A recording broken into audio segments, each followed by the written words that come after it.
ፍየሎች ከምንገምተው በላይ በጣም ብልህ ተለዋዋጭና አስገራሚ ተፈጥሮ ያላቸው እንስሳትም ናቸው። ብዙ ጊዜ እንደ ተራ የቤት እንስሳ ብናያቸው በውስጣቸው የያዙት ሚስጥር ግን እጅግም ያስደንቃል። ሰላም ጤና ይስጥልኝ የቤት ኬር ኢትዮጵያ ተከታታዮች፣ ለቻናላችን አዲስ ከሆናችሁ ሰብስክራይብ፣ ላይክ እንዲሁም ሼር ማድረጋችሁ እንዳትዘነጉ። ስለ ፍየሎች አስገራሚ ተፈጥሮ ጥቂቱን እነሆም።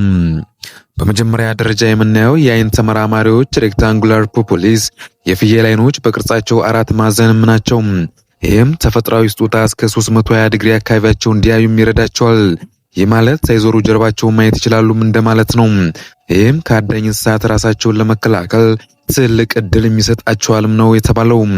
በሁለተኛ ደረጃ ምርት ተላላኪዎችና መርማሪዎችም ናቸው። ፍየሎች በጣም የማወቅ ጉጉት ወይም ኩሩስ ያላቸው እንስሳት በመሆናቸው አዲስ ነገር ካዩ መላሳቸውና በከንፈራቸው በመነካካት ምንነቱን የመመርመር ይወዳሉም ነው የተባለው። በተጨማሪም በጣብል ከመሆናቸው የተነሳ ውስብስብ የሆኑ መቆለፊያዎችን እንዴት መክፈት እንደሚችሉና የመማርና ለረጅም ጊዜ ማስታወስ ችሎታም አላቸው።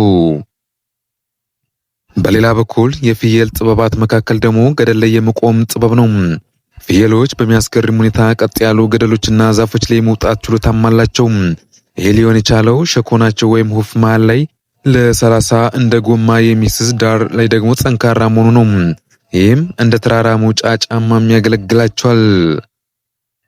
በሌላ በኩል የድምፅን የመለየትና የመምሰልም ችሎታም ነው። እያንዳንዱ ፍየል የራሱን የሆነ የተለየም ድምፅም አለው። እናት ፍየል ግልግሏን በሺዎቹ የሚቆጠሩ መንጋዎች መሃል ስትጮህም ድምጿን ለይታም ታውቃለች።